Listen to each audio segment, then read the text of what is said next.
Добрый день, дорогие гости книжного клуба библиотеки иностранной литературы. Мы рады вас всех приветствовать. И у нас совершенно феноменальный сегодня гость, замечательный писатель из Франции Жан-Клод Мурлева, который должен был приехать в Россию на международную книжную ярмарку «Нонфикшн», но не смог из-за ковида. Однако мы решили, что мы не будем откладывать встречу, и, используя новые технологии, мы решили, что мы пригласим не только тех детей и читателей Мурлева, которые есть в Москве, но и вас всех на встречу с писателем, многие книги из которого уже переведены на русский язык, и который в этом году получил самую главную премию в области детской литературы, международную мемориальную премию Астрид Линдгрен. Эту встречу мне будет помогать вести переводчица Екатерина Шагина, и она будет переводить линейно, поэтому я прошу вас, Катя, перевести все в Мурлеве. Да. Bonjour tout le monde. Aujourd'hui, on a en ligne l'écrivain phénoménal français Jean-Claude Mourleva. Il devait venir à Moscou, mais hélas, à cause de la pandémie, il n'a pas pu venir à notre foire littéraire de non-fiction. Mais on a eu cette idée de faire une rencontre en ligne avec lui. Plusieurs livres de Jean-Claude ont été déjà traduits en russe. On espère que plusieurs d'autres vont être traduits dans le futur. Voilà. Добрый день, Жан-Клод. У нас Добрый еще день. один гость важный. Это переводчик Жана-Клода Надежда Бунтман, которая также, надеюсь, расскажет о своем любимом авторе и будет участвовать в общем обсуждении. Все участники смогут писать в чат свои вопросы.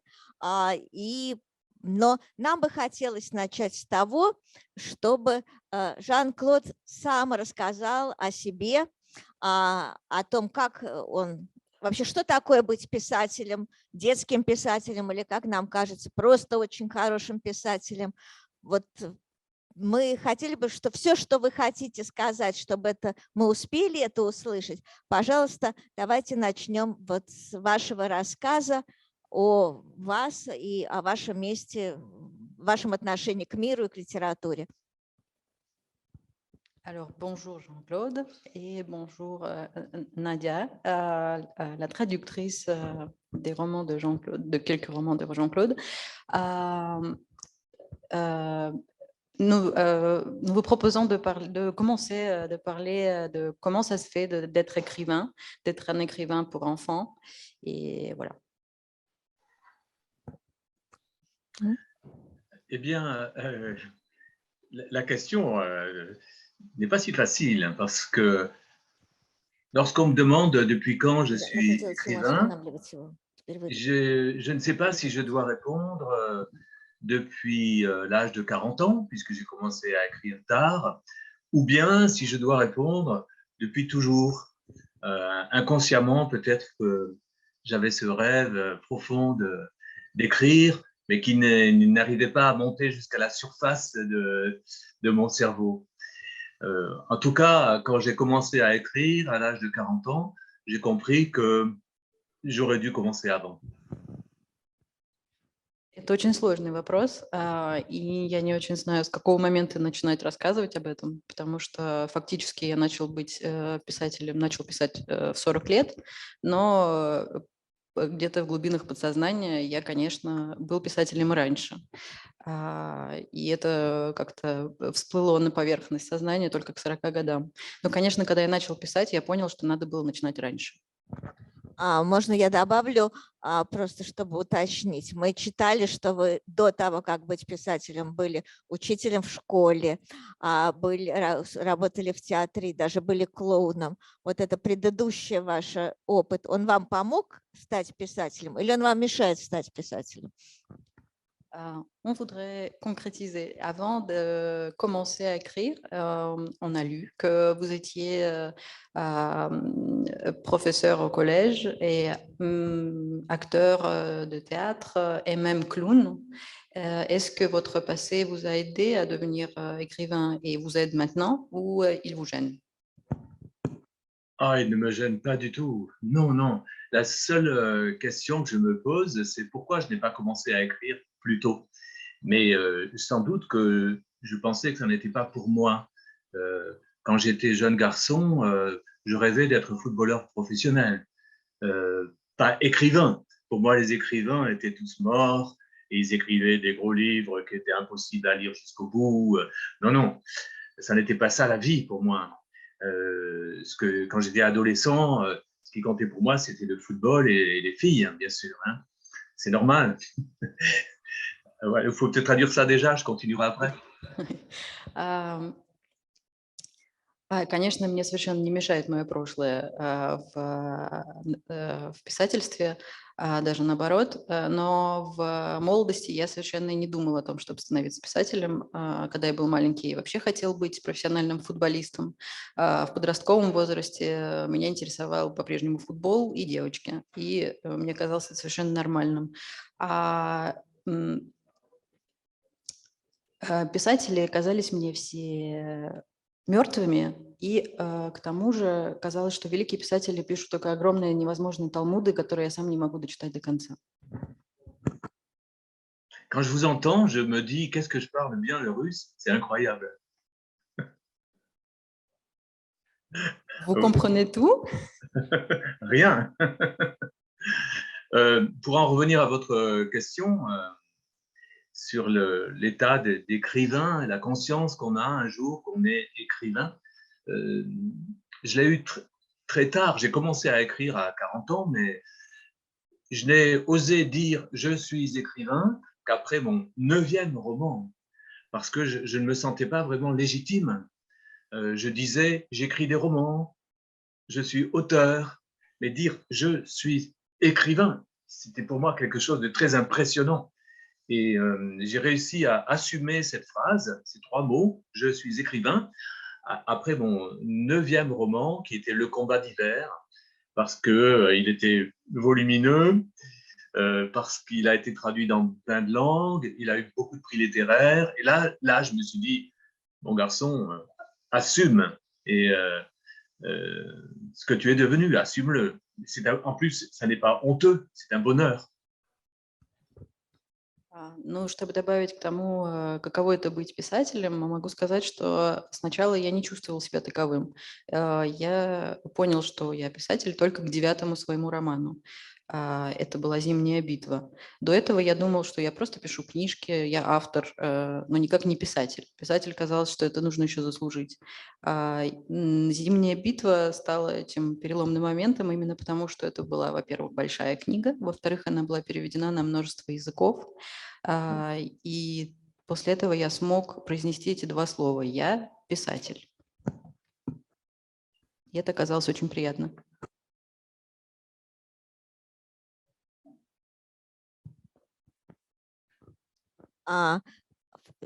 И что изменилось, когда появилась вот эта большая книга, и связана ли или толщина книги с тем, что меняется в характере писательства? Et qu'est-ce qui s'est précisément passé quand apparu ce grand livre? Est-ce que la sensation d'être écrivain est vraiment liée au volume du livre? Non, bien sûr, c'est une boutade, c'est une plaisanterie. Quand je dis j'ai écrit un livre qui faisait plus de 300 pages, donc je suis un écrivain, ce n'est pas tout à fait vrai, bien sûr.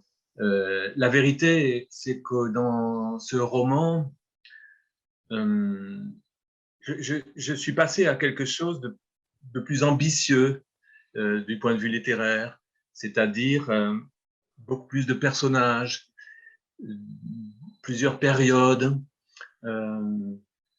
un enjeu politique, le thème de la voix humaine, du chant, enfin, des choses qui m'importent beaucoup et que pour la première fois, j'ai osé affronter et intégrer dans un roman.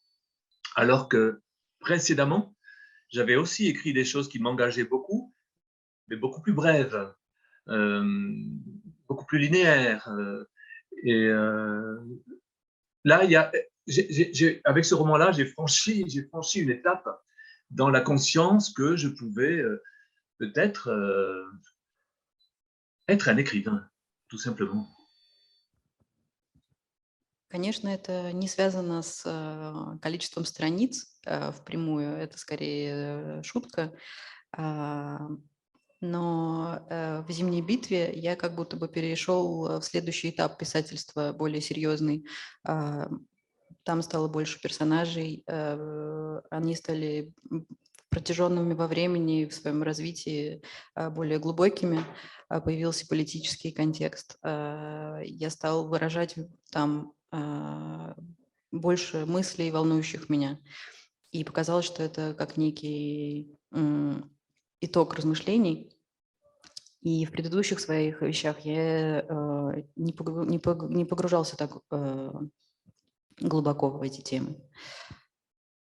Именно поэтому «Зимняя битва» стала неким началом писательства. В представлении вас жюри премии Астрид Линдгрен было отмечено, что эксперты, которые присудили вам эту высокую награду, они отметили особо, что вы являетесь вашу заслугу в обновлении традиционной сказки. Вот что для вас сказка вообще, да, вот это то, от чего вы отталкиваетесь, или то, что вам помогает двигаться в вашем творчестве, или это то, что вам мешает и нужно изменить? Le jury du prix de Astrid Lindgren a souligné que vous aviez renouvelé le genre du conte de fées. Qu'est-ce qui est le conte de fées pour vous, plus exactement, ce nouveau conte? On me dit souvent que je me réfère au conte, et c'est vrai dans plusieurs de mes romans, pas dans tous. Le conte, pour moi, est un genre littéraire absolument essentiel. C'est une forme brève, une forme travaillée, comme la poésie, lorsque le conte est réussi, parce qu'il y a beaucoup de contes qui sont très ennuyeux. Hein. La plupart des contes sont très ennuyeux. Par exemple, tous les contes fondateurs, comment le monde est né en Afrique, c'est une hyène ou une panthère qui, etc., et un oiseau. Ça m'ennuie par avance. Je dis non, ça ne m'intéresse pas. Ça ne m'intéresse pas. Mais lorsque les contes sont vraiment réussis, ce sont des petites merveilles. Je suis trop long, c'est ça? Je vais essayer de traduire pour ne pas perdre l'idée. D'accord.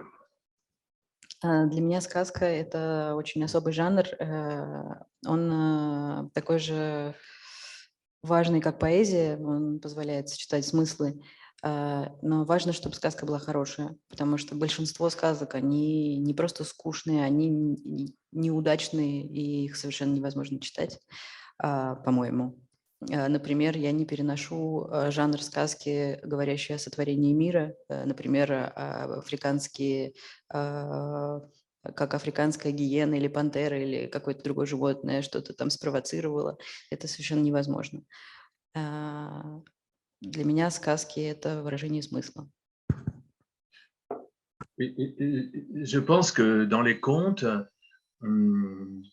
entrent en jeu les choses qui nous constituent, les choses essentielles. Par exemple, le Petit Poucet. Le Petit Poucet, je m'en suis inspiré pour écrire mon roman L'Enfant Océan. Dans le Petit Poucet, ce sont les 6 frères jumeaux, plus le petit dernier qui est minuscule. Dans le Petit Poucet, il y a la peur d'être abandonné. il y a la peur d'être mangé par les bêtes sauvages, par les loups. Et ce sont des choses que les hommes préhistoriques ont déjà dû ressentir. Ces grandes peurs essentielles. Et, vous m'entendez? Oui, oui, oui. Pardon. Oui. Peut-être je vais traduire. Oui, Déjà, oui. quand vous êtes... oui. Для меня очень важной одной сказкой, например, является «Мальчик с пальчик». Там выражены большие глубинные человеческие страхи, которые были свойственны первобытным людям. Например, страх быть оставленным или же страх перед дикой природой и вообще внешней агрессией. И этот маленький мальчик, который, в общем, маленький воин, отважный, это настоящий герой. И этой сказкой была вдохновлена одна моя сказка, которая называется «Дитя океана». «Дитя океана».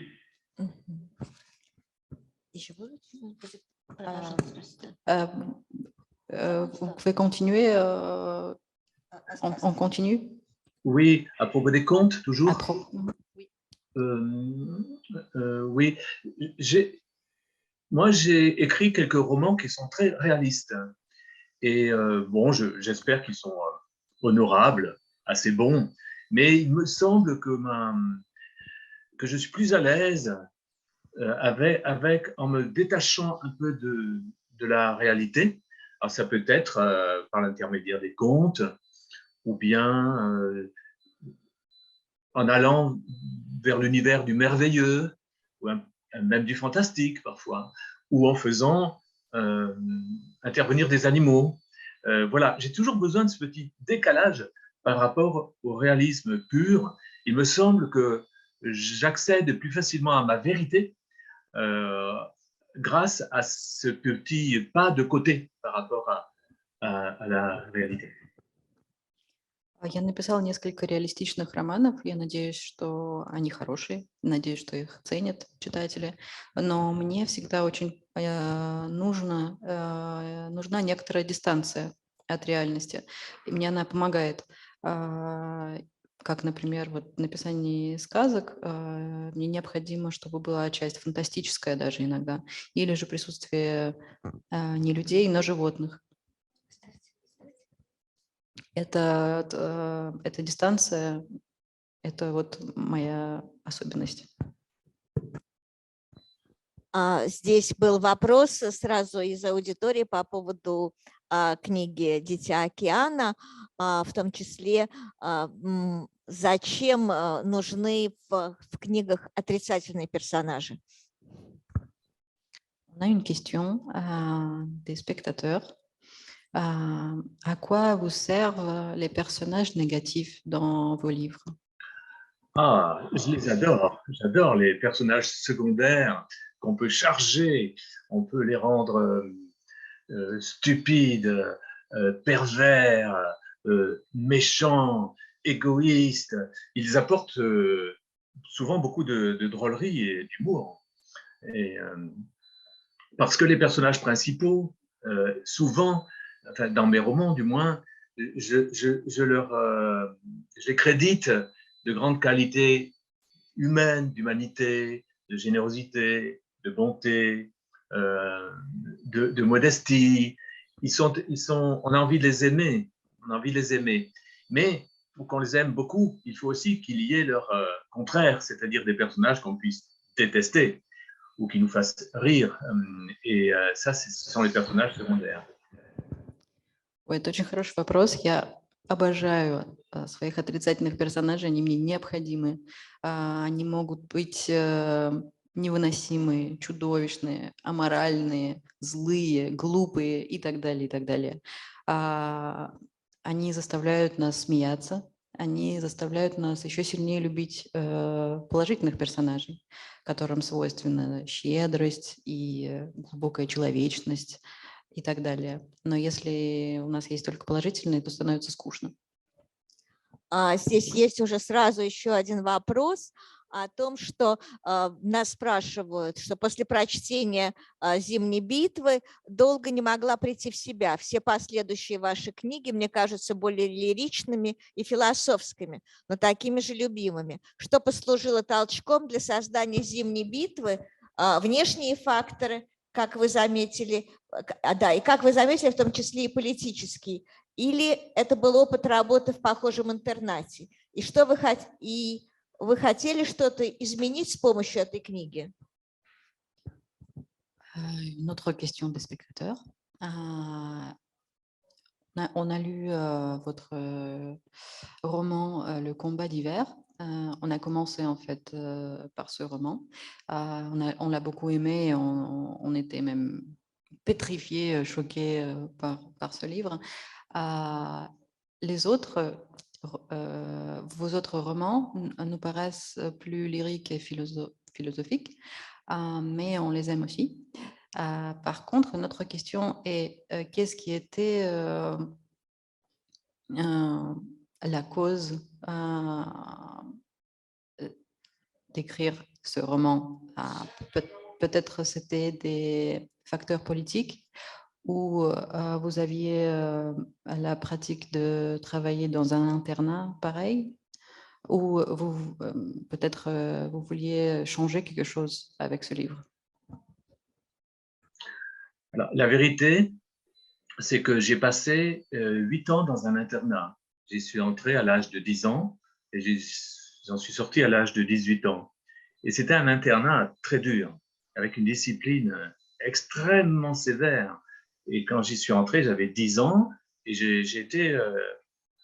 été très malheureux. J'ai souffert pendant 1 an, particulièrement. J'ai redoublé ma classe de 6e, alors que j'étais très bon élève normalement. Mais j'étais tellement effrayé, malheureux.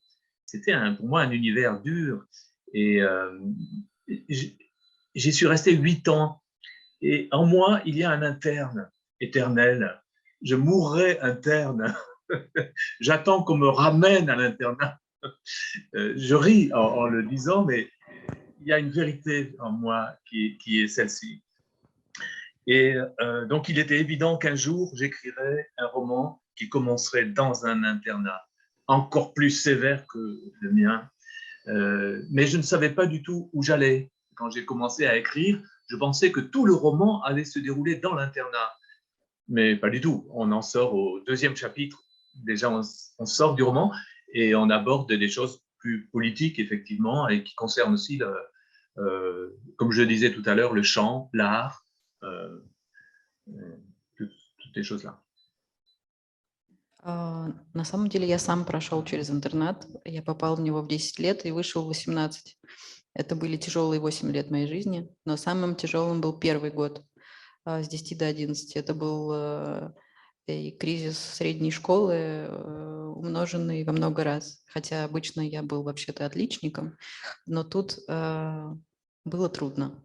Это был интернат с очень тяжелой дисциплиной, и он сильно повлиял на меня, конечно. И я знал, что однажды я напишу об этом книгу. Я не знал совершенно, о чем она будет. Я знал просто, что она будет происходить в интернате. И даже думал, что она будет от начала до конца происходить в интернате. Но так получилось, что мы уже во 2 главе выходим из этого интерната на свободу и переходим к каким-то другим вопросам, политическим и так далее. И это хорошо. Но во мне навсегда остался интерн, и, наверное, я умру с этим чувством, что во мне есть этот ученик интерната. И еще один вопрос из нашей аудитории. Для чего в «Реке, текущей вспять» такая история семьи Ханны? Мне так жаль, что ее маму и вообще ее семью, которая просто умерла из-за птички, из-за мечты о птичке. Это какой-то король Лир наоборот получился?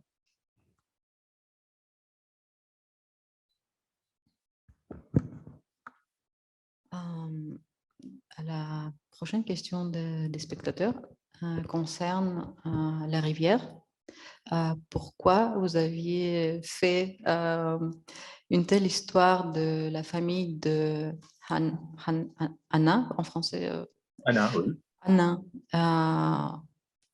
j'ai tellement pitié de sa mère et de toute sa famille qui est juste morte à cause de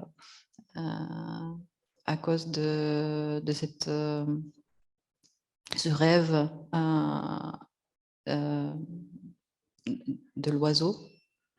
Et c'est comme si c'était le roi Lear, mais à l'envers. Ah. Oui, je ne sais pas l'âge de la personne qui a posé cette question. Je ne sais pas si c'est un enfant ou une adulte. Comme elle évoque le roi Lear, c'est plutôt une adulte peut-être, vous le savez? On l'ignore parce que c'est écrit. D'accord. Je comprends l'aspect absolument terrible de la situation de cette jeune fille, Anna, qui... ce roman, c'est en partie, il y a beaucoup de choses dedans, mais c'est en partie le roman d'une jeune fille qui a été l'amour ultime de son père. Son père l'a tellement aimé qu'il a fait pour elle, qu'il est devenu fou. Voilà. Je recommence. C'est l'histoire d'un père qui est devenu fou d'amour pour sa fille. Et donc, il a vendu, pour acheter à sa fille l'oiseau sur le marché qu'elle a vu et qu'elle a trouvé joli, mais qui coûte une fortune, puisque cet oiseau, dit le vendeur, est en fait, c'est une princesse qui a été transformée en oiseau, donc son prix est exorbitant. Mais le père, la jeune fille, Anna, dit, je veux cet oiseau, il est joli. Et le père dit, d'accord, je te l'achète. Il va vendre tous ses biens pour acheter l'oiseau à sa fille. Il est devenu fou. C'est à la fois une folie, bien sûr, c'est un homme fou, mais c'est une preuve d'amour ultime. J'ai voulu aller jusque-là. Et que les lecteurs ou lectrices soient bouleversés, je peux le comprendre. C'est действительно ужасная история, но я ее и создавал такой, чтобы поразить читателей крайней степенью проявления любви. Это история об отце, который сошел с ума от любви к своей дочери. То есть это фантастическая крайность. И поэтому я рад, что это так сильно трогает читателей. И это история о том, что Ханна захотела именно эту птичку на базаре, и за нее требовалась какая-то несусветная сумма, и пришлось отцу продать все, чем он владел, потому что эта птичка была на самом деле заколдованной принцессой и так далее, и так далее, и так далее. Все это позволяет накалить и довести до крайности это чувство. Я думаю, что мы попробуем дать слово Сланцевской библиотеке. Если у них есть вопрос, мы попробуем сейчас вживую включить, чтобы Жан-Клод видел наших слушателей. Сланцевская библиотека, вы нас слышите? Добрый вы готовы день. задать вопрос? Да, мы слышим. Вот у нас уже есть вопросы. Мы от вас один вопрос принимаем, потом дальше будем двигаться. Да. И Вырицкая детская библиотека, приготовьтесь, мы вам тоже дадим один вопрос задать вживую, а потом будем принимать в чате. А сколько всего книг было у вас?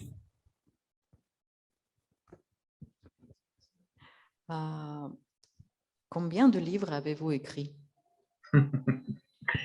18. Je parle des romans, 18 romans. Le dernier paraîtra seulement à l'été 2022. Mais moi, je l'ai déjà terminé, il est fini. C'est la suite de Jefferson, mon roman policier et mon petit héros qui est un hérisson qui se comporte comme vous et moi, bien sûr. У меня всего 18 книг, ну то есть 18 больших романов. 18-й, собственно, он уже написан, но появится только летом 2022 года. Это продолжение моего полицейского романа «Джефферсон» про ежика. И в вырезке «Детская библиотека» вам нужно включить звук, чтобы вы могли задать вопрос. Мы ждем от вас вопроса. Нажмите на значок. Здравствуйте, меня зовут Мария, и мой вопрос тревожит меня с момента прочтения этой книги.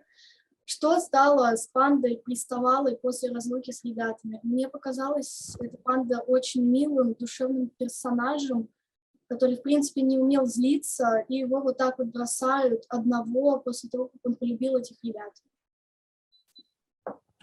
Bonjour, je m'appelle Marie et ma question est qu'est-ce qui se passe avec Panda quand, à la fin du livre, tout le monde l'abandonne, tandis qu'il est si sympa et positif.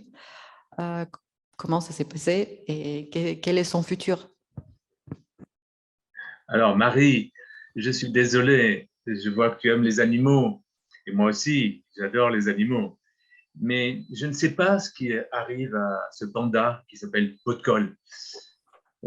Parce que tout ce qui n'est pas écrit dans le livre, je l'ignore.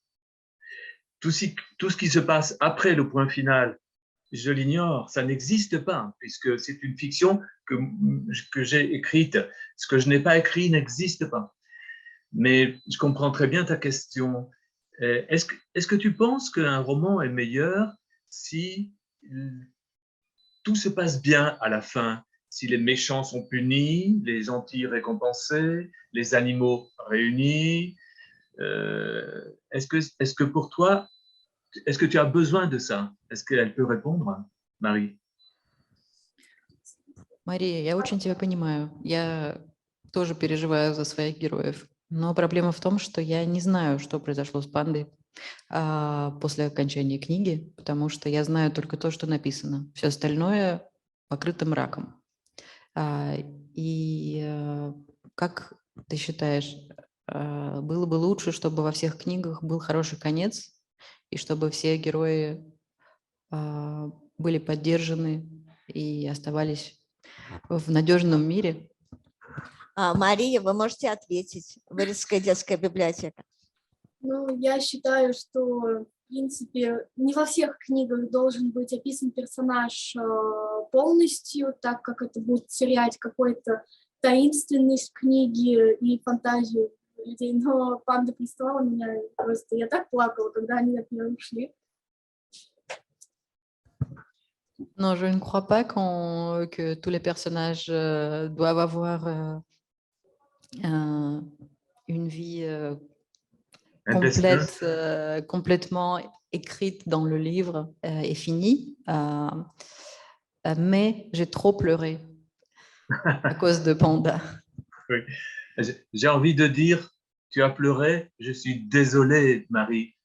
Mais c'est faux, je ne suis pas désolé. Я бы, конечно, хотела сказать, что мне очень жаль, что ты plakala, но это будет неправдой. Я, наоборот, в общем, наверное, рад. Ce sont des belles larmes. Les larmes qu'on verse pour des personnages qui souffrent ou qui meurent, ce sont des belles larmes. Donc, des vraies larmes de la vraie vie qu'on doit verser parce qu'on perd des proches ou des gens qu'on aime, ce ne sont pas forcément des belles larmes. Потому что плакать о персонажах книг – это прекрасно, это светлые слезы. А слезы, которые мы проливаем о близких, с которыми тоже не всегда все хорошо, вот это уже не светлые слезы.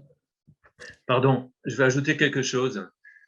Je viens de me rendre compte que j'ai dit une bêtise. Je pense que les larmes qu'on verse pour des gens qu'on a perdus dans la vraie vie, ce sont aussi des belles larmes. Mais c'est beaucoup plus triste. На самом деле я только что сказал глупость. Я считаю, что слезы, которые мы проливаем о своих близких, они тоже светлые слезы. Просто они очень грустные. Спасибо. Я думаю, что большое спасибо ребятам за ваши вопросы читательские, но первым читателем в книге бывает в русской книге, да, бывает переводчик. И я очень рада, что у нас здесь с нами Надежда Бунтман, потому что Жану Клоду Мурлева необыкновенно повезло, согласитесь со мной, в переводе. Его книги по-русски звучат совершенно волшебно. Я хотела спросить вас, Надежда, каково быть первым читателем, первым русским читателем книг Жана Клода? Ну и я знаю, что у вас есть какие-то вопросы, к нему тоже вы можете их задать. Спасибо большое. Помните, что мы вас будем переводить, когда вы будете говорить по-французски. Да, но поскольку я переводчик, я пожалею, конечно, переводчика, естественно. Я хочу сказать, что это полный восторг, что… Мы не перевели Жанну Клода, простите. Сейчас, да, что сейчас будет? Просто что сейчас будет. Хорошо. Alors, on passe aux questions, des questions des enfants, aux questions de la première lectrice, la plus importante, la traductrice, Nadia. Comment… Я отвлеклась немножко. Comment ça se fait? Qu'est-ce que ça fait de lire les livres de Jean-Claude en première? Et voilà, maintenant on va parler avec la traductrice. Мне невероятно повезло, во-первых, с книгами Жан-Клода, это первое. А во-вторых, мне страшно повезло, что моя подруга Наташа Шаховская, когда она переводит книжки, в частности, когда она переводила «Третью месть Робера Путифара» и «Ежика Джефферсона», я была редактором этих книг. А когда я переводила Мимека Корнебек, она меня редактировала. Так что это такая микромафия у нас. J'étais extrêmement heureuse de traduire vos livres et en plus, j'ai eu la chance avec mon amie et collègue Natalia Shakhovskaya, on était mutuellement rédacteurs de nous-mêmes. L'une de l'autre. Oui, mutuellement, voilà. Donc, c'était un travail merveilleux. Voilà, donc et aussi, j'ai rajouté qu'on est mafia. Donc, on est votre mafia. Вот, и еще я хочу сказать, что… Мафия, c'est un mot presque russe. Но мафия почти русское слово. Вот. Я хочу сказать, спросить, наверное, задать такой вопрос. По-русски или по-французски? Мне все равно. Можете и так сразу сказать, чтобы было точнее. Вы можете произнести по-русски и по-французски, да. Пожалуйста. D'abord, je vous pose la question en français peut-être. Bien sûr, tout le monde est à un moment donné fatigué après avoir écrit des romans, après avoir fait quelque chose. Qu'est-ce qui vous donne des forces quand vous êtes fatigué? Parce que Balzac, par exemple, il a parlé des excitants modernes, de café, de l'alcool, du tabac et du sucre. Donc, qu'est-ce qui vous remonte le moral quand vous êtes fatigué? Надя, и надо по-русски сказать. Да, конечно. Значит, я задала Жан-Клоду следующий вопрос. Естественно, каждый человек устает. И у Бальзака, например, есть такая небольшая книжечка, где он перечисляет 4 способа поднять настроение. Это сахар, кофе, алкоголь и табак. Вот чем я задала вопрос, чем Жан-Клод поднимает свое настроение после того, как устал. Alors, quand mes enfants étaient au collège, quand ils avaient 13 ans ou 12 ans, et j'écrivais déjà, et mes livres étaient lus dans leur collège. Donc, leurs amis lisaient mes livres. Et parfois, leurs amis demandaient à mes enfants, mais ton père, mais qu'est-ce qu'il prend, quoi? Qu'est-ce qu'il prend? Qu'est-ce qu'il boit? Qu'est-ce qu'il s'injecte pour écrire des choses comme ça? Et mes enfants leur répondaient la vérité. Ils disaient, oh, non, il boit de la tisane, de la verveine, du tilleul, ça dépend. Надя, а вы переведете нам? Конечно, конечно. La vérité. Конечно, значит, когда Жан-Клод начал писать, когда детям было 12-13, и одноклассники спрашивали: слушай, а отец-то твой вообще, он что, колется или он пьет что-нибудь? И когда дети отвечали: вообще-то ничего и не колется, и не алкоголик, он вообще-то пьет либо себе какой-нибудь чай с липой заваривает, либо какой-нибудь там, ну, в общем, даже, собственно, не чай, какой-нибудь растительный чай цветочный. En réalité, je n'ai besoin d'aucune substance illicite. Non, j'ai l'impression parfois que j'arrive à être comme ivre de moi-même. J'entre dans un état de jubilation comme si j'avais bu alors que je n'ai absolument rien bu. C'est juste le plaisir de l'invention, de la drôlerie. En écrivant Cornebic, que vous avez traduit, j'étais survolté en fait en buvant de la tisane. Он говорит, что мне вообще этого совершенно не надо, потому что, когда я пишу, я вхожу в какое-то совершенно невероятно возбужденное состояние, как будто я действительно чего-то такого выпил. И когда, например, я писал Мимека, вот, которого я переводила, у меня какое-то было радостное, приподнятое состояние, и вот этого мне вполне хватало. Спасибо. Я хочу задать вопрос, который нам пришел в чат. И он касается не только ваших детских книг, но и взрослых, наверное. Revenons aux questions des lecteurs un petit peu. Alors, une des questions concerne...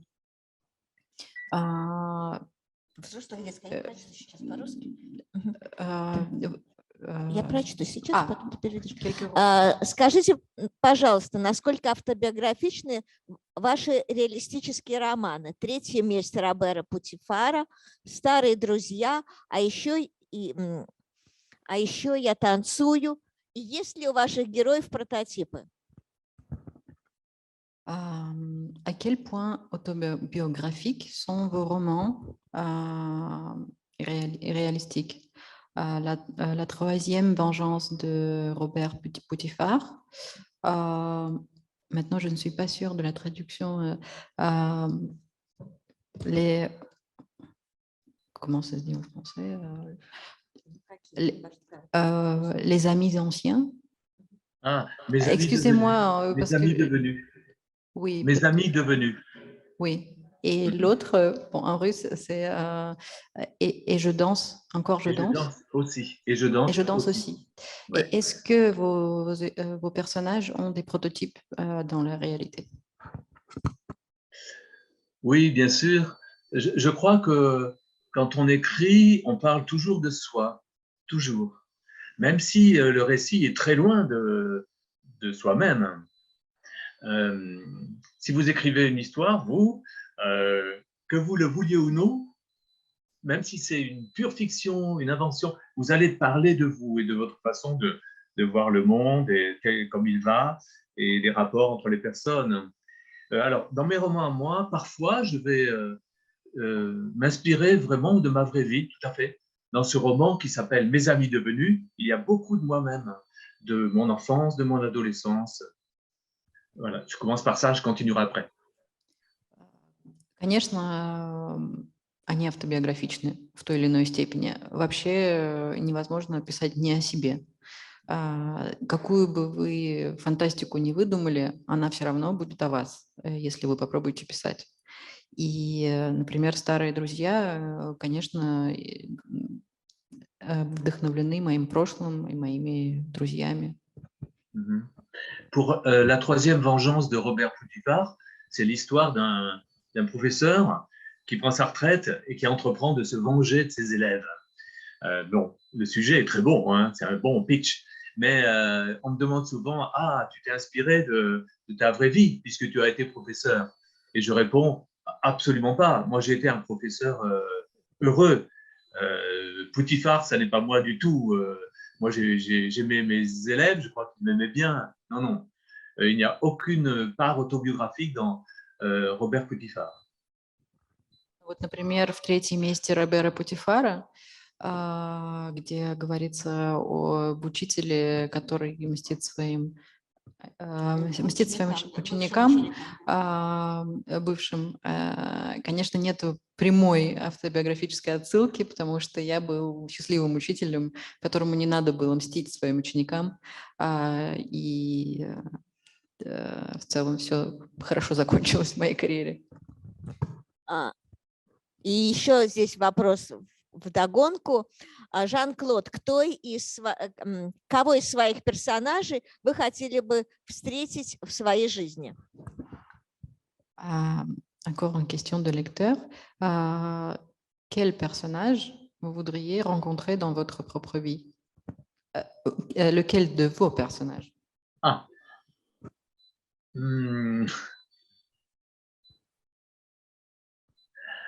J'hésite parce que il y a un personnage qui est très proche de moi, c'est Tomek de La Rivière à l'envers. Je pense que quand j'avais 14 ans, je devais ressembler à ce Tomek, c'est-à-dire qui a en lui quelque chose de timide, de réservé. Moi, j'étais timide et réservé quand j'avais 14 ans. Mais je rêvais de dévorer, de manger le monde, de partir comme lui. Alors, est-ce que c'est très intéressant de rencontrer quelqu'un qui vous ressemble? Je ne suis pas sûr. J'ai beaucoup de tendresse pour lui. Mais j'avoue que j'adorerais rencontrer quelqu'un comme Cornebic, qui est mon contraire, parce qu'il a une vitalité extraordinaire, il a un courage physique, ouais, j'ai beaucoup de tendresse pour Cornebic aussi.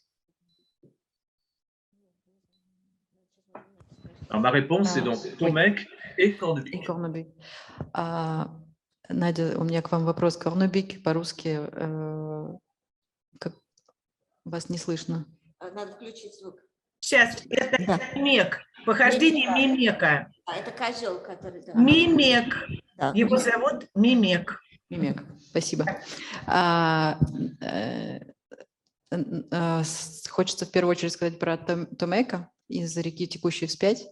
Я не уверена, что я прям очень бы хотела его встретить, но я его нежно люблю, этого персонажа. Он, как мне кажется, похож на меня, 14-летнего, тихий, но такой скромный мальчик, который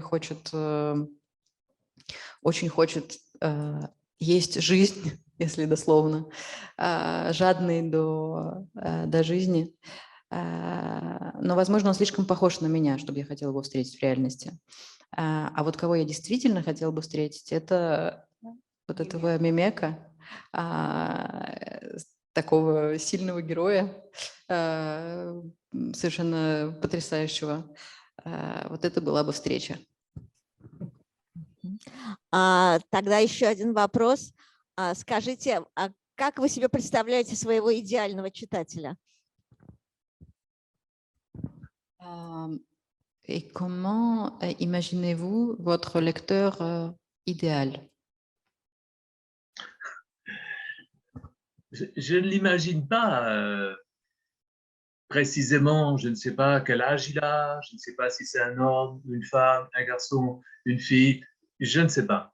Je l'imagine comme quelqu'un qui a beaucoup de qualités, quelqu'un qui est suffisamment intelligent, mais ça n'est pas la qualité principale. Quelqu'un qui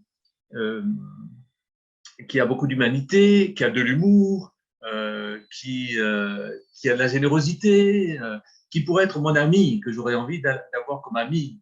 Je lui attribue par avance toutes ces qualités et j'écris pour lui. Mais je ne me projette pas du tout dans une tranche d'âge, par exemple, ça ne m'intéresse pas. Я на самом деле никак не представляю себе своего читателя, то есть я не вижу, кто это, мужчина, женщина, мальчик или девочка. Я скорее пишу для тех, с кем бы хотел сам дружить. Для людей, обладающих такими качествами, как человечность, как чувство юмора и щедрость. И никогда не представляю, для какой возрастной категории я вообще пишу. Это не важно. У нас сразу несколько вопросов, связанных с музыкой. Ваши произведения обладают очень тонкой музыкальной интонацией, каждая из них. И вот еще вопрос уточнения. Вам близок мемик-музыкант, он очень находчив. Вы любите музыку, и, соответственно, общий вопрос, что для вас музыка и как она связана именно с вашим писательством? Alors maintenant, on passe aux questions musicales, parce que vos livres sont pleins de musique, d'intonation musicale. Et donc, une question est concrète. Est-ce que Memek, le musicien, vous est proche? Et est-ce que vous aimez la musique? Oui, bien sûr. Pour moi, la musique est très importante dans mon écriture. Je dois dire que j'ai essayé d'être musicien moi-même. Quand j'étais adolescent, j'ai joué de la guitare, mais j'étais pas très bon, franchement. Et plus tard, adulte, j'ai fait une deuxième tentative et j'ai essayé de jouer du saxophone. J'ai pris une dizaine de leçons et ma professeure m'a dit que je devrais faire du yoga. Alors j'ai arrêté. Elle devait penser que j'étais trop tendu et que pour jouer du saxophone, il faut être très relâché. Donc, ça n'allait pas. Вообще я очень люблю музыку. В юном возрасте я занимался гитарой, но был недостаточно талантлив в этом и, в общем, забросил все это. А потом, когда уже во взрослом возрасте предпринял вторую попытку заняться музыкой, взял около 10 уроков саксофона, но мой учитель сказал, что мне нужно заняться йогой. И я немедленно бросил саксофон. Видимо, он имел в виду, что я слишком зажат или напряжен для того, чтобы заниматься саксофоном. Но для меня этого было достаточно.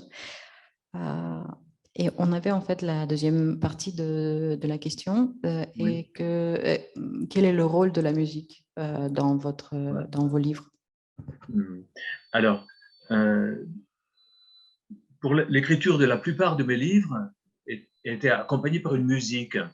Et pour commencer l'écriture, je dois d'abord avoir trouvé la musique qui va aller avec.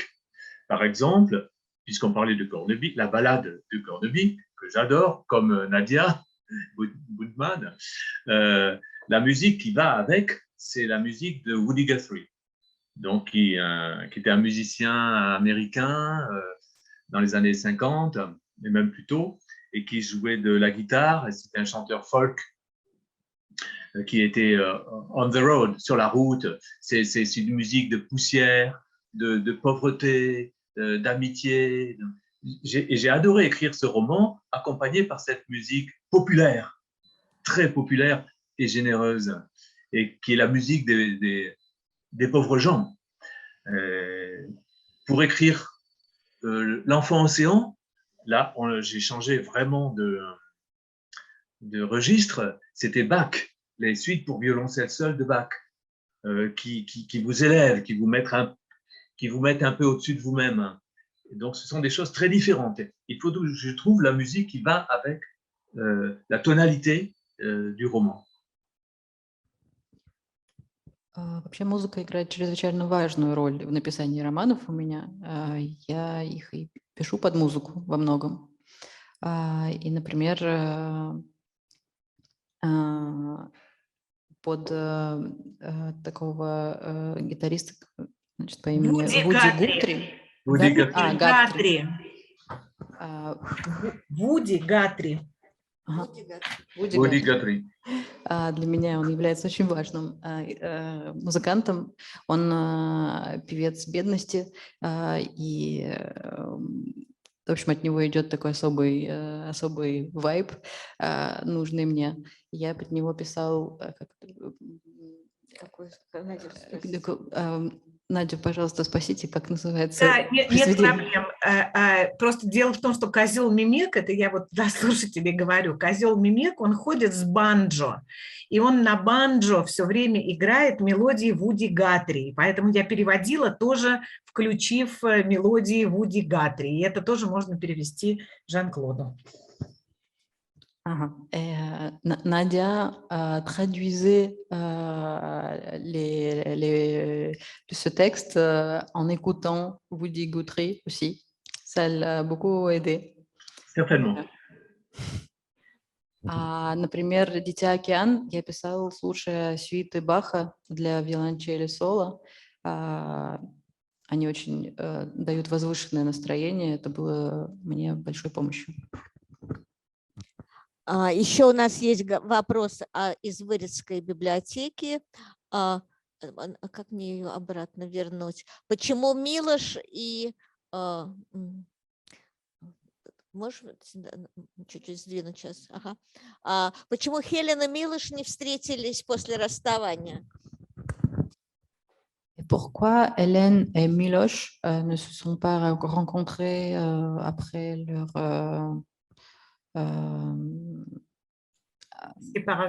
séparation, pardon. Alors j'espère que la personne qui pose cette question a lu le roman jusqu'à la fin. Sinon, je suis obligé de lui annoncer une très, très, très mauvaise nouvelle concernant Milos.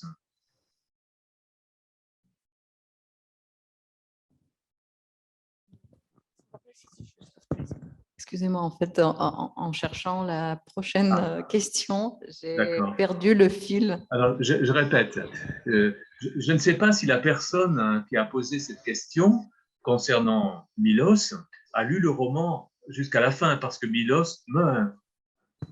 Il est mort. Donc, Hélène ne veut pas avoir... l'aventure amoureuse ne peut pas continuer quand un des deux est mort. Hein, ça ne marche pas, en général. Je suis désolé. Мне очень жаль, но я не уверен, что задавший этот вопрос дочитал роман до конца, потому что Милош умирает, и, в общем-то, эта любовная история не может иметь продолжения из-за того, что один из персонажей мертв. Oui. Мне очень жаль. On a des questions en français, donc je les lis maintenant. Oui.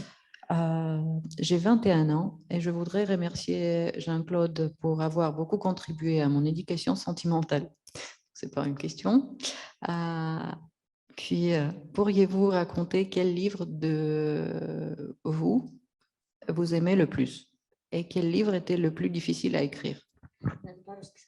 По-русски, значит, первое – это выражение благодарности. Мне 21 год, и я бы хотела поблагодарить Жана-Клода за большой вклад в мое сентиментальное воспитание, Анна. А второй, собственно, вопрос от другого человека. Не могли бы вы рассказать, какой из ваших романов ваш любимый? И какой из романов было сложнее всего писать? C'est une question à laquelle il est difficile de répondre. Hein, quel est le livre que je préfère? Je les aime tous, sinon je ne les aurais pas envoyés à mon éditeur. Bon, si vraiment je dois répondre, si vous m'obligez à répondre, je dois reconnaître que parmi les 18 romans écrits, il y en a peut-être 2 ou 3 que je mets pour mon goût personnel au-dessus des autres. Mais ça change. Si vous me posez la question un jour, j'y réponds ceci, le lendemain, je répondrai cela. Mais je suis très attaché à La rivière à l'envers, oui. J'ai l'impression que ce roman, il m'a été un peu offert, il m'a été donné, je ne sais pas par qui, mais il m'a été donné comme dans un état de grâce. Je l'ai écrit avec une très grande facilité. Ça a été le roman qui a été le plus facile à écrire pour moi, et comme s'il m'avait été dicté, comme s'il a fait des écrivains était descendue sur moi et qu'elle avait sorti sa baguette et qu'elle avait dit « Allez, j'ai pitié de toi, tu travailles tellement, mon pauvre garçon, allez, ding !» Et j'ai écrit La rivière à l'envers. Elle n'est plus jamais revenue, hein. Elle n'était pas venue avant, elle n'est plus jamais revenue après. Мне сложно ответить на этот вопрос, потому что я люблю все свои романы. И вообще, если бы я их не любил, то я бы не послал их своему издателю. Но если прямо очень надо назвать свой любимый роман, то, пожалуй, самым важным для меня является на данный момент «Река, текущая вспять». Ее было легче всего писать, она как будто бы снизошла на меня откуда-то, она была дана мне кем-то, неизвестно кем, как будто кто-то мне ее продиктовал. Это не случалось со мной до этого романа и не случалось после. Как будто бы прилетела какая-то писательская фея, постучала мне по голове палочкой и сказала: «Ну, дорогой, вот тебе текст, ты столько работал, вот тебе подарок». Et un livre que je cite souvent quand on me demande lequel je préfère, c'est encore une fois La Ballade de Cornebic, parce qu'il est, j'espère, je pense qu'il est très drôle, il a beaucoup de fantaisie et que ça n'est pas si facile. Et les gens sont tellement reconnaissants lorsqu'ils lisent des livres comme ça, ils disent merci parce que pendant quelques heures, j'ai tellement ri. Et faire rire est un cadeau qu'on fait aux gens. Moi, j'adore les gens qui me font rire par-dessus tout. Ça n'est pas si facile. Et je suis je suis vraiment heureux d'avoir pu écrire Jefferson ou La Ballade de Cornebic, qui sont des livres, j'espère, plein de fantaisie, mais pas seulement. Но еще среди моих любимых книг «Похождение Мемека-музыканта». Я его очень ценю за то, что он всех заставляет смеяться. И вообще, когда кто-то смеется 2 часа кряду над книгой, это самый большой подарок. Поэтому я очень люблю свои книги, которые смешные. Например, Джефферсона тоже. Скажите, пожалуйста, поскольку у вас есть опыт работы клоуна, вот ваше амплуа, и в том числе литературное, это белый клоун или рыжий клоун? Вот сейчас спросим, да. Понятно, да. Vous étiez clown. Est-ce que votre emploi est le clown blanc ou roux? Parce qu'en russe, on a assez de types. Est-ce qu'en France, on a la même typologie des clowns? On dit le clown blanc et le paillasse. Ah, voilà. C'est-à-dire le clown blanc qui a quelque chose qui veut s'élever, qui a un intellect, qui est dans l'abstraction. Et le paillasse, avec le nez rouge et ses grandes chaussures, qui appartient à la terre, qui est ramené à la terre et à son humanité. Il a faim, il est amoureux, il est fatigué, alors que le clown blanc est tout dans sa pensée et dans ses rêves d'élévation. Les deux s'opposent et en même temps, ils nous représentent. On a chacun en nous ces deux choses-là. Donc, mon clown, le clown que je jouais, était ni l'un ni l'autre. Et c'était un clown de théâtre. Je n'étais pas un clown de cirque. Je n'ai jamais joué dans les cirques. Les gens se méprennent, ils se trompent quand ils pensent que j'étais un clown de cirque. Non, c'était du théâtre. Да, во Франции тоже есть 2 типа клоунов, но они называются паяцы и белый клоун. Белый – это такой весь возвышенный белый клоун, а паяц стоит ногами на земле, даже такой приниженный, и он всегда голоден, ему холодно и так далее. В каждом из нас есть и паяц, и белый клоун. Они друг с другом борются или нет. Но когда я был клоуном, я был ни одним и ни другим, потому что я не играл в цирке.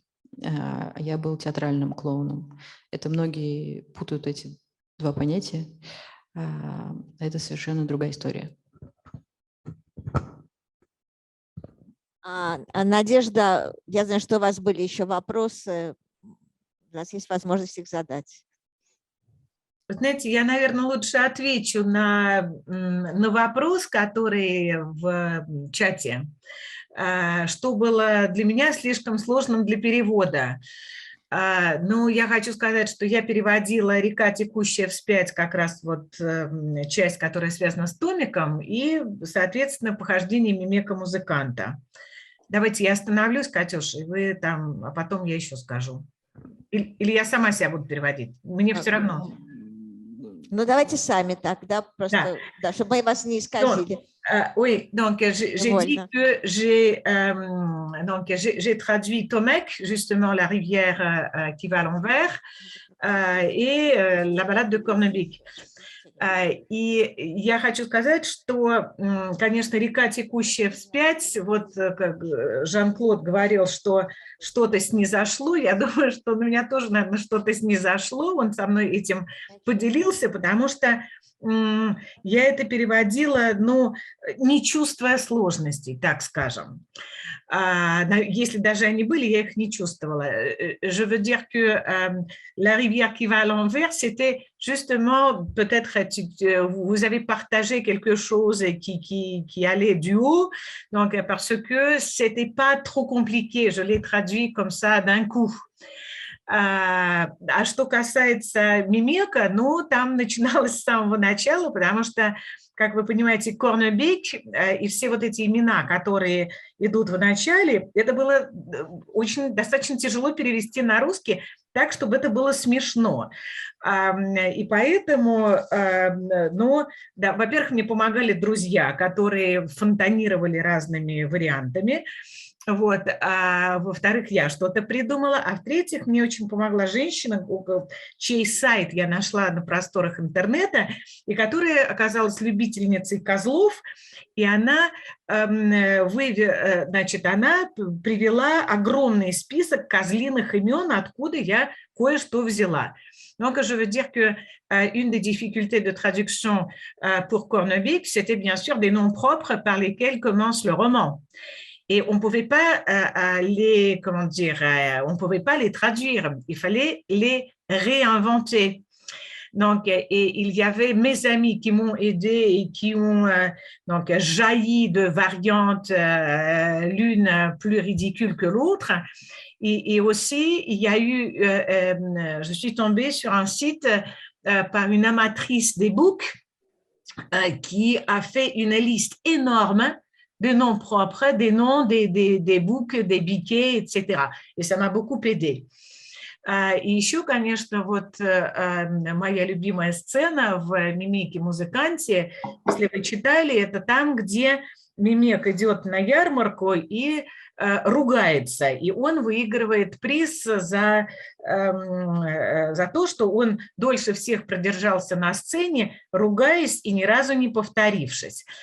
И там, конечно, вот мы с редактором, ну, я сначала сама придумывала про носки, про червяков, и все эти ругательства должны быть, в принципе, достаточно приличные, все-таки детская книга. И вот это было, и с одной стороны, это меня не выматывало, потому что переводчик, он вообще немножечко мазохист. Он любит, когда сложно. Вот Оля не даст соврать. Donc, et je dis que la deuxième difficulté, grande difficulté dans Cornebic, c'était la scène avec des insultes, parce qu'il fallait aussi donc, quelque chose que j'ai traduit, quelque chose qui allait très bien en russe, mais quelque chose qui devait être réinventé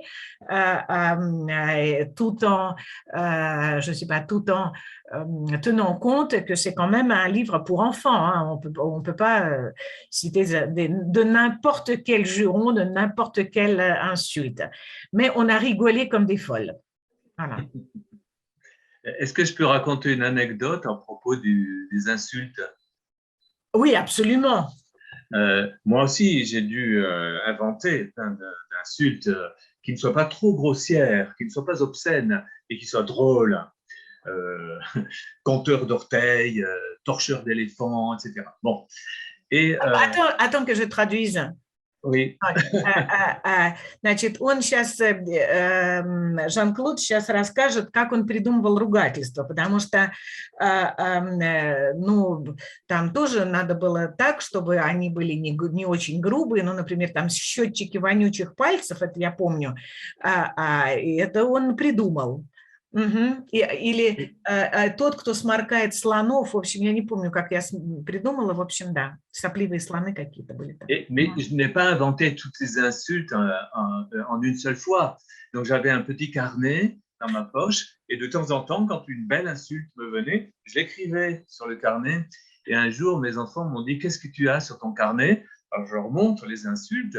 Alors, ils ont ri, bien sûr, mais après, ils étaient très inquiets parce qu'ils se sont dit « Mais papa, s'il t'arrive un accident dans la rue, si tu es renversé par une voiture, les gens vont venir et si tu es évanoui, ils vont chercher sur toi pour voir comment tu t'appelles, tes papiers, tout ça. Et ils vont voir ça, ils vont dire « Mais c'est un fou, on va l'emmener à l'hôpital psychiatrique. » Понятно.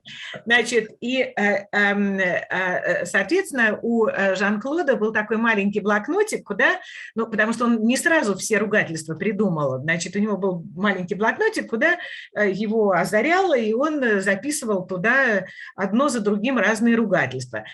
И однажды дети спросили вообще, что там у тебя? Папу показал. И дети страшно забеспокоились, потому что и сказали Жан-Клоду, ну вот представь себе, вот, допустим, тебя на улице сбивает автомобиль, а ты без сознания, в несознанке, и, естественно, люди хотят знать, как тебя зовут и так далее, и находят при тебе вот этот блокнот. И, разумеется, тебя везут не просто в больницу, а в сумасшедший дом.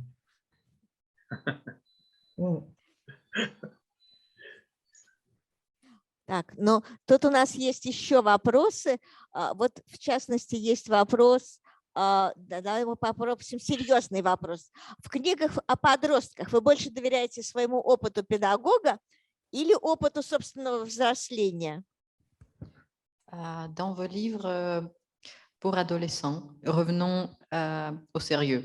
Vous faites confiance plutôt à votre expérience de professeur de collège ou à votre propre adolescence?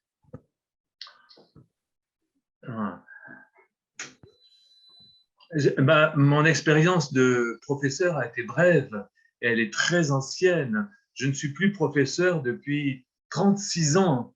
J'ai arrêté en 1985.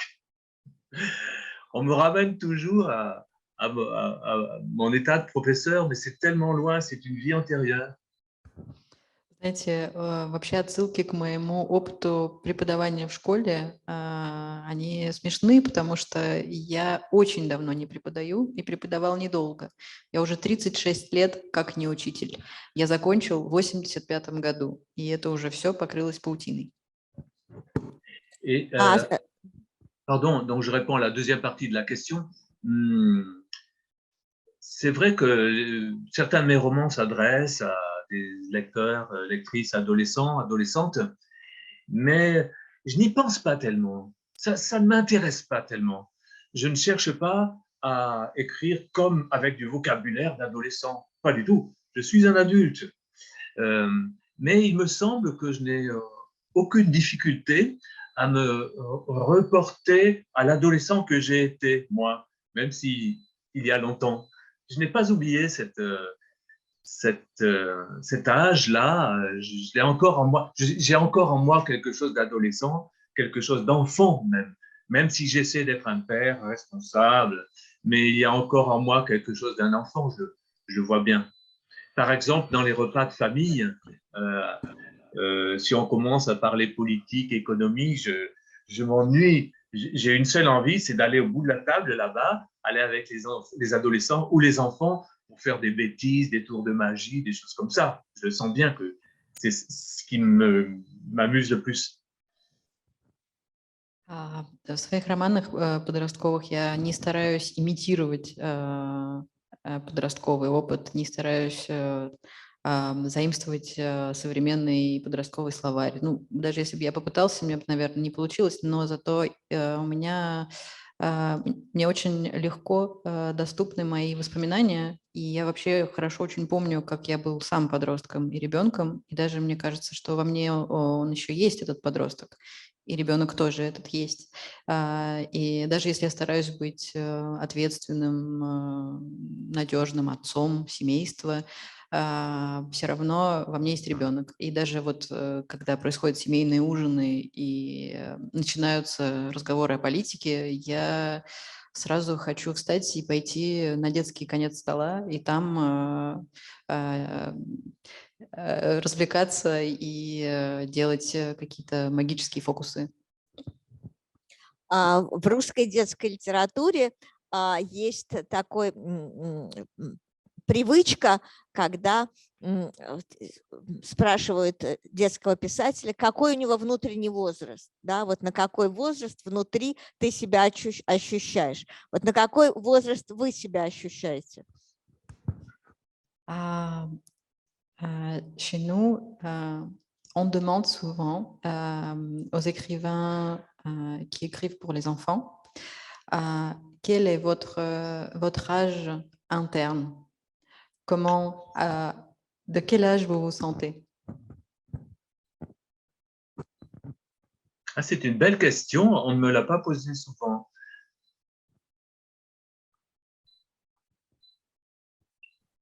Vous voyez, j'hésite beaucoup, je ne sais pas, je ne sais pas. La période de ma vie qui m'a vraiment beaucoup marqué, c'est l'adolescence. C'est l'adolescence, oui. Entre 14 et 18 ans, oui. J'ai eu l'impression en moi d'une effervescence incroyable qui ne trouvait pas d'issue. Et donc, j'attendais d'exploser, quoi. J'attendais d'exploser. J'ai explosé à 40 ans, quand j'ai commencé à écrire, finalement. Voilà. Donc, on va dire 14 ans. 14 ans. Voilà ma réponse. Вообще мне не часто задавали этот вопрос, и поэтому я в больших сомнениях. Но самым важным для меня возрастом был подростковый возраст, от 14 до 18 примерно. Внутри все было готово взорваться, но не взорвалось, а как-то приостановилось для того, чтобы взорваться в 40, когда я начал писать. Поэтому, скажем так, что мне 14 лет. Спасибо.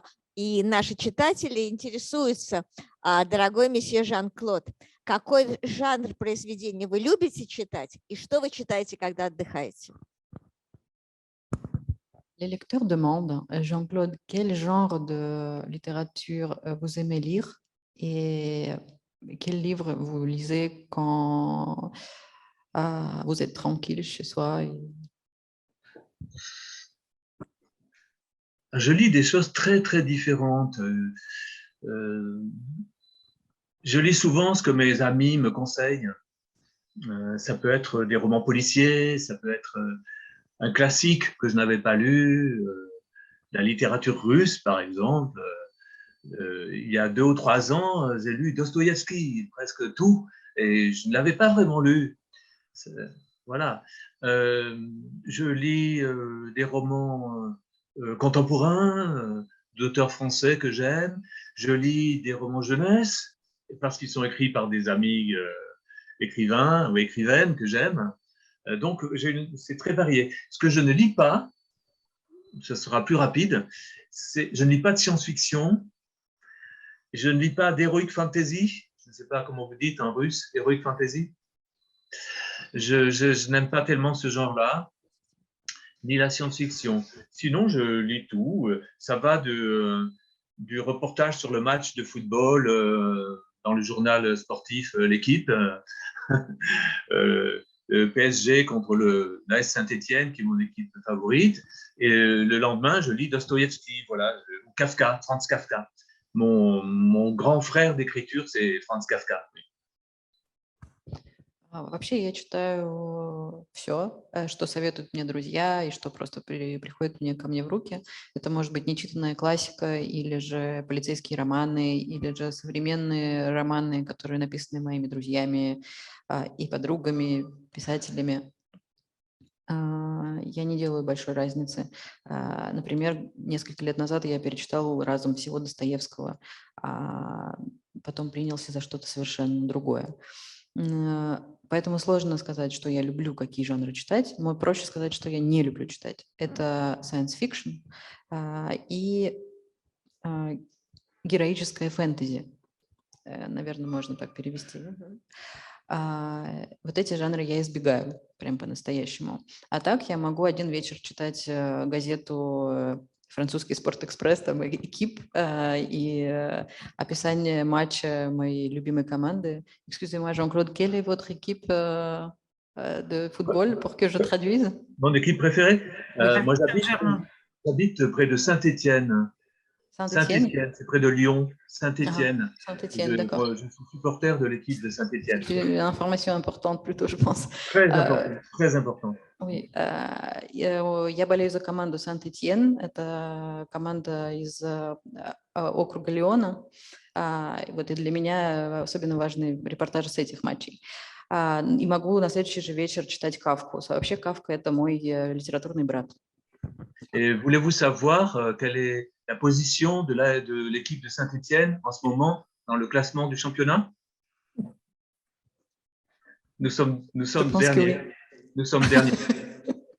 Если вас интересует, какая позиция команды Saint-Étienne в данный момент в рейтинге, мы последние. Спасибо. И чтобы завершить все-таки наш разговор как настоящее ток-шоу, мы не можем не спросить, не задать вам такой гламурный вопрос. Скажите, как изменилась ваша жизнь после получения такой важной литературной премии, как премия Астрид Линдгрен? Pour finir avec une question comme une vraie talk-show, on va vous demander une question glamour. Comment a changé votre vie après le prix d'Astrid Lindgren? Je suis passé par tous les états. D'abord une grande joie, une grande inquiétude aussi. Qu'est-ce qui va m'arriver? J'ai dû répondre à des dizaines d'interviews en anglais, en allemand, en français. Et les projecteurs se sont braqués sur moi et je ne suis pas très à l'aise avec ça. C'était trop. Et après 3 semaines, un jour, je me suis mis à pleurer. Et en disant, chez moi, tout seul, je me suis mis à pleurer. Ma femme m'a dit, mais qu'est-ce qui t'arrive? J'ai dit, je ne veux pas ce prix, laissez-moi tranquille, je veux plus ce prix. J'étais comme submergé d'émotions, de sollicitations. Maintenant, ça va mieux. Je suis apaisé et je vais me remettre au travail. Mais c'est un tremblement de terre, oui. Я прошел через все этапы принятия. Сначала я был очень счастлив и рад, а потом это начало пугать меня, потому что на всех языках ко мне обращались за интервью, на меня были направлены прожекторы со всех сторон. И в конце концов, когда прошло 3 напряженных недели со дня этой номинации, я не выдержал и, сидя один дома, с семьей, просто заплакал. И жена спросила у меня, что с тобой? А я сказал, оставьте меня все в покое, я не хочу эту премию и вообще хочу спокойной жизни. Но сейчас все успокоилось, я пришел в себя и могу снова работать. Вообще эта премия была как землетрясение. Большое спасибо. Нам очень жаль, что наша встреча должна подойти к концу, но я хочу успокоить Жана-Клода, потому что я надеюсь, что он приедет к нам все-таки в Россию, и для нас намного важнее, чем любые награды, это ваши книги, и мы очень ждем и просим и издательства «Самокат» и «Белые вороны», которые вас издают, и взрослые книги, которые издают, чтобы у нас появились новые книги на русском языке, и мы будем с вами обсуждать не гламурную славу, а только самые важные вещи, касающиеся именно литературы. У вас очень много читателей в России, мы очень хотим с вами встретиться еще. Malheureusement, nous devons finir notre rencontre online. On espère qu'un jour, on va se rencontrer en réalité et que finalement, vous allez arriver en Russie parce que vous avez beaucoup de lecteurs et de amateurs en Russie. Et la chose la plus importante, ce n'est pas tous les prix du monde, mais c'est vos nouveaux livres. Et on est toujours prêt à en parler avec vous. Ouais. Merci beaucoup. Merci à vous. Spasiba. Merci Olga, Nadia et vous qui avez traduit tout ça. Merci infiniment. Спасибо большое всем, кто участвовал. Спасибо нашим читателям из Вырицы, Ленинградской области, из Сланцевской библиотеки. Мы вас очень любим, всегда следим за тем, и нам важно ваше мнение, потому что вы прекрасные читательские эксперты. Время, к сожалению, закончилось, но книги остались, и будут новые книги. Всех с новыми книгами и с приближающимся Новым годом. Merci à tous les participants de cette rencontre et on attend vos nouveaux livres et joyeuse nouvelle année. Merci. À vous aussi. J'ai hâte de vous voir en Russie. Merci. Réciproquement.